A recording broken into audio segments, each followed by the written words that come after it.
Security council का सदस्य है।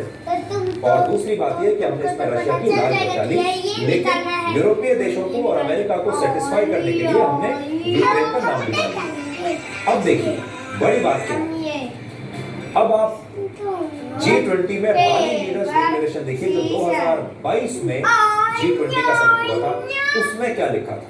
उसमें बहुत बड़ी बड़ी बातें थी, बहुत सख्त भाषा थी।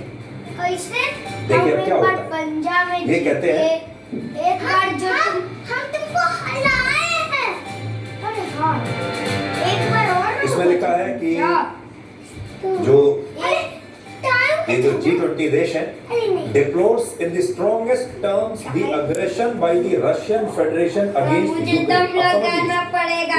मैं पतला मोटा बनने की कोशिश कर रहा हूँ दोस्त। वीडियो को लाइक एंड चैनल को सब्सक्राइब करिए। यूक्रेन में देखिए मेरे में अल्ट्रा ताकत आ गई। अरे ये क्या है? जो सीमा है उसको तोड़ा दिया था और फिर आगे लिखा है and demands its complete and unconditional withdrawal from Ukraine कि हम ये मांग करते हैं कि रशिया जो है वो बिना शर्त तुरंत यूक्रेन से अपनी सेना को विड्रॉ करे, ये लिखा है।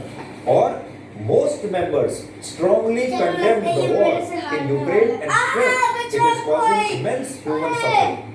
तो ज्यादातर जो मेंबर्स हैं उन्होंने यूक्रेन में जो युद्ध चल रहा है उसकी कड़ी आलोचना की है। यानी ये जो अगर आप देखेंगे जो 2022 में जो बाली में युद्ध हुआ था, ये पूरी तरह से रशिया के खिलाफ था, पूरी तरह से व्लादिमीर पुतिन के खिलाफ था। और इसमें साफ साफ लिखा हुआ है, ऐसा लगता है इसको देखकर जैसे ये नेटो देशों ने इसको ड्राफ्ट किया, लेकिन भारत में जो आज बात हुआ वो इसका बिल्कुल उलट है। इसमें रशिया का जिक्र नहीं। इस बार के जॉइंट डिक्लेरेशन में भारत इसे वॉर इन यूक्रेन यानी यूक्रेन में हो रहा युद्ध ये लिखने में कामयाब। और ये हमने तब किया जब वही अमेरिका और वही नेटो देश, वही यूरोप के देश, वही यूक्रेन के जो दोस्त हैं वो सारे लोग इस समिट में मौजूद थे। एक तरफ रशिया और चीन